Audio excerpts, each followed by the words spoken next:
اعوذ باللہ من الشیطان الرجیم بسم اللہ الرحمن الرحیم وَأَيُّوبَ إِذْ نَادَى رَبَّهُ أَنِّي مَسَّنِيَ الضُّرُّ وَأَنْتَ أَرْحَمُ الرَّاحِمِينَ فَاسْتَجَبْنَا لَهُ فَكَشَفْنَا مَا بِهِ مِنْ ضُرٍّ وَآتَيْنَاهُ أَهْلَهُ وَمِثْلَهُمْ مَعَهُمْ رَحْمَةً مِّنْ عِنْدِنَا وَذِكْرَىٰ لِلْعَابِدِينَ وَإِسْمَاعِيلَ وَإِدْرِيسَ وَذَا الْكِفْلِ كُلٌّ مِّنَ الصَّابِرِينَ وَأَدْخَلْنَاهُمْ فِي رَحْمَتِنَا إِنَّهُمْ مِنَ الصَّالِحِينَ۔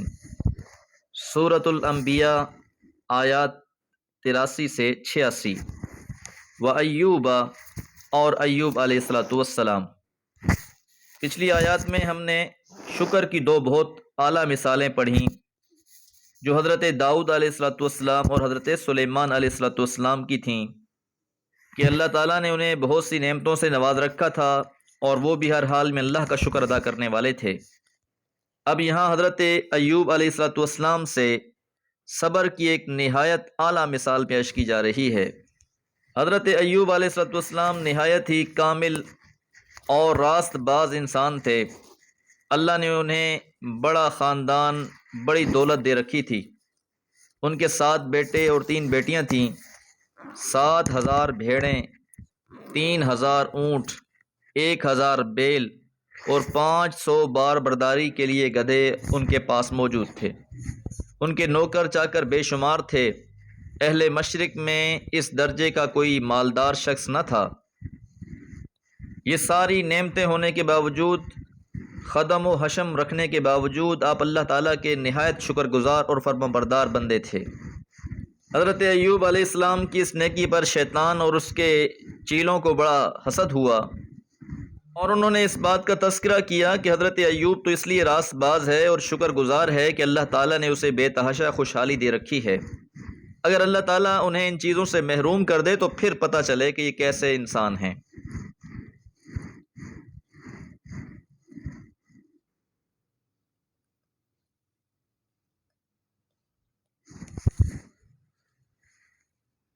سب کچھ ہی چھین لیا گیا، لیکن حضرت ایوب علیہ السلام اس کے باوجود بھی صبر پر قائم رہے، اللہ کی بندگی کرتے رہے۔ شیاطین نے آ کر وسوسے ڈالنا چاہے تو آپ سجدے میں گر پڑتے اور کہتے کہ میں اپنی ماں کے پیٹ سے برہنہ پیدا ہوا تھا اور برہنہ ہی یہاں سے چلا جاؤں گا۔ تمام کی تمام تعریفیں اس اللہ ہی کے لیے ہیں جو پاک ہے۔ آزمائشوں کا سلسلہ مزید طویل ہوا۔ آپ بیماری میں مبتلا ہوئے اور یہ بیماری کئی سالوں پر مشتمل تھی۔ آپ کی آزمائشوں کا سلسلہ بڑا طویل ہو گیا، لیکن آپ نے کبھی کسی ایک لمحے میں بھی نہ تو کبھی شکوہ کیا اور نہ کبھی اللہ کی نافرمانی کی۔ تو یہ وہ سارے حالات تھے کہ جس کے بارے میں قرآن فرما رہا ہے اذ نادا ربہ، جب انہوں نے پکارا اپنے رب کو، انی مسنی الضر، یقیناً مجھے پہنچی ہے تکلیف، وانت، اور آپ، ارحم الراحمین، سب سے زیادہ رحم کرنے والے ہیں۔ تو حضرت ایوب علیہ السلام نے اس حال میں اپنے رب کو پکارا، فاستجبنا، تو اللہ فرماتے ہیں فاستجبنا لہو، پس ہم نے اس کی دعا قبول فرما لی، فکشفنا ما به من ضر، فکشفنا، پس ہم نے دور کر دیا، ما به من ضر، جو بھی اسے تکلیف تھی، واتیناہ، اور ہم نے اسے دیے، اہلہ، گھر والے بھی، ومثلہم، اور ان جیسے، معہم، اور بھی۔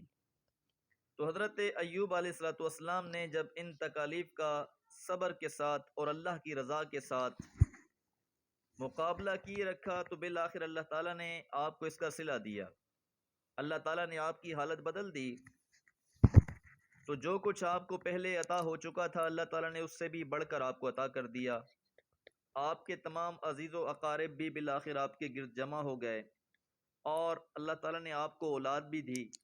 آپ 140 برس تک زندہ رہے اور اپنی نسل کی 4 پشتیں اپنی آنکھوں سے دیکھیں۔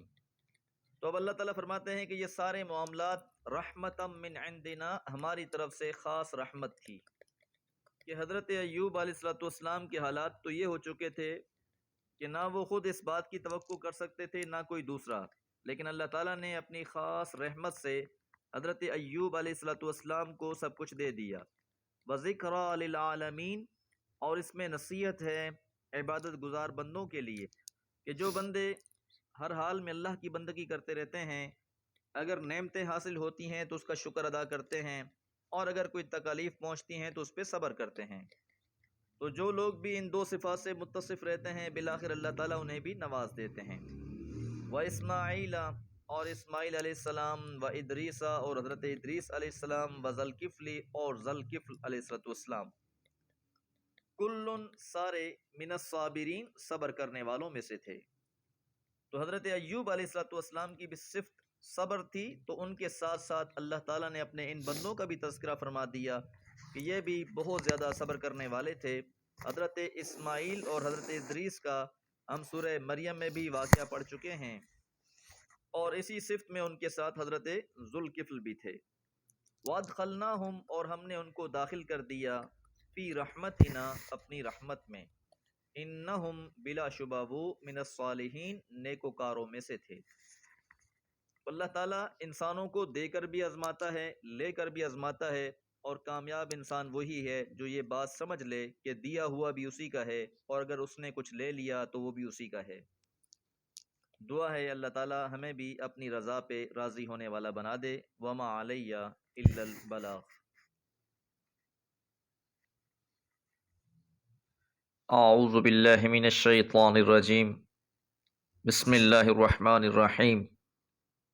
وَظَنُّونِ إِذْ ذَهَبَ مُغَاضِبًا فَظَنَّ أَن لَّن نَّقْدِرَ عَلَيْهِ فَنَادَىٰ فِي الظُّلُمَاتِ أَن لَّا إِلَٰهَ إِلَّا أَنتَ سُبْحَانَكَ إِنِّي كُنتُ مِنَ الظَّالِمِينَ فَاسْتَجَبْنَا لَهُ وَنَجَّيْنَاهُ مِنَ الْغَمِّ وَكَذَٰلِكَ نُنجِي الْمُؤْمِنِينَ۔ سورۃ الانبیاء، آیات 87 اور 88۔ وَظَنُّونِ، اور ظنون، ظنون سے مراد حضرت یونس علیہ السلام ہیں۔ قدیم صحیفوں میں ان کا نام یونا بھی آیا ہے۔ یہاں اللہ تعالیٰ نے ان کا ذکر ظنون، مچھلی والے کے لقب سے کیا ہے۔ نون مچھلی کو کہتے ہیں، چونکہ ان کو مچھلی نے نگل لیا تھا، اس وجہ سے ان کو یہ لقب عطا ہوا، جس میں مچھلی کے واقعے کی تلمیح بھی موجود ہے اور ایک قسم کا پیار بھی۔ اذ ذہب، جب وہ نکل کھڑے ہوئے، مغاضباً، غصے میں، اپنی قوم پر جن کی طرف انہیں پیغمبر بنا کر بھیجا تھا ان پر برہم ہوئے اور نکل کھڑے ہوئے۔ حضرت یونس علیہ السلام نینوا کی طرف رسول بنا کے بھیجے گئے تھے۔ نینوا کی آبادی 1,00,000 سے زیادہ تھی۔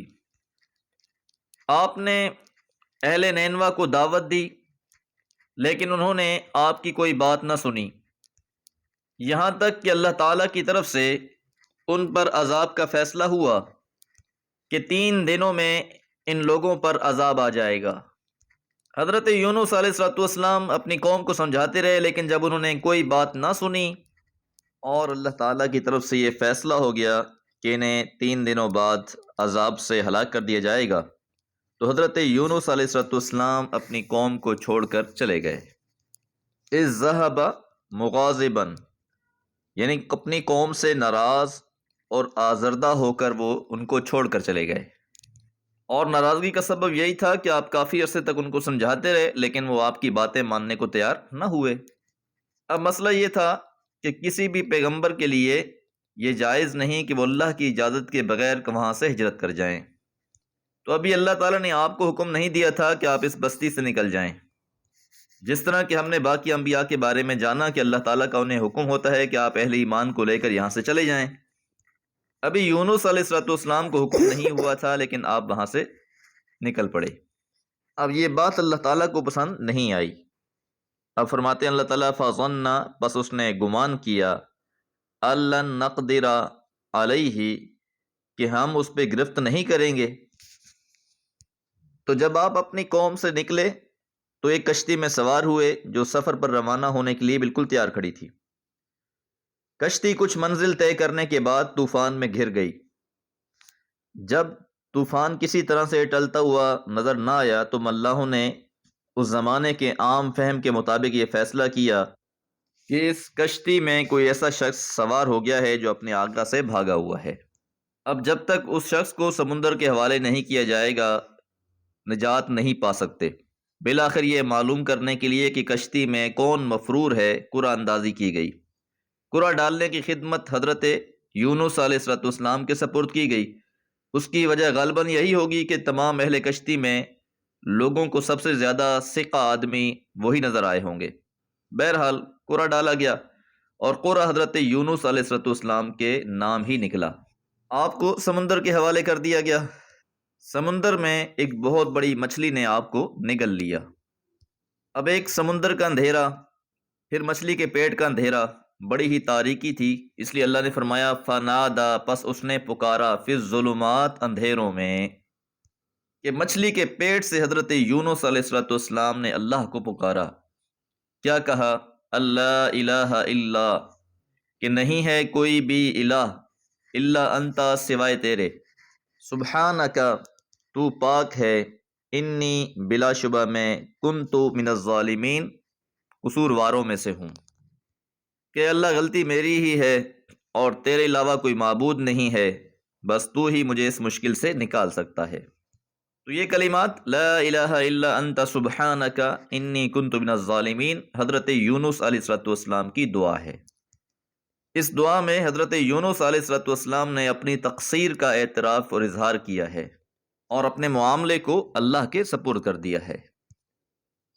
پہلے اللہ تعالیٰ کے ہی معبود، ملجا اور ماوا ہونے کا اظہار کیا، پھر اسے ہر نقص اور عیب سے پاک اور منزہ قرار دیا، پھر اپنی تقصیر کا اعتراف کیا۔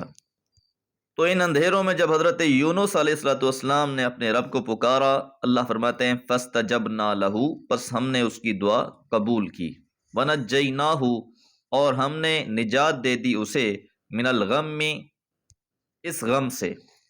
حدیث مبارکہ میں آتا ہے رسول اللہ صلی اللہ علیہ وسلم نے فرمایا کہ اگر حضرت یونس علیہ السلام ان کلمات کے ساتھ اللہ کو نہ پکارتے تو روز قیامت اللہ تعالیٰ حضرت یونس کو مچھلی کے پیٹ سے نکالتے۔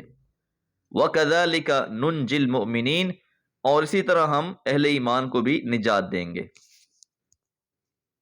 تو اس سے ایک لطیف اشارہ تو اہل مکہ کی طرف ہے کہ جو بڑی تکلیفوں میں تھے، مشرکین مکہ نے ان پر زندگی تنگ کر رکھی تھی، تو ان کی طرف بھی اشارہ ہو گیا کہ انہیں بھی اس تکلیفوں سے نکالنے والی ذات اللہ کی ہے۔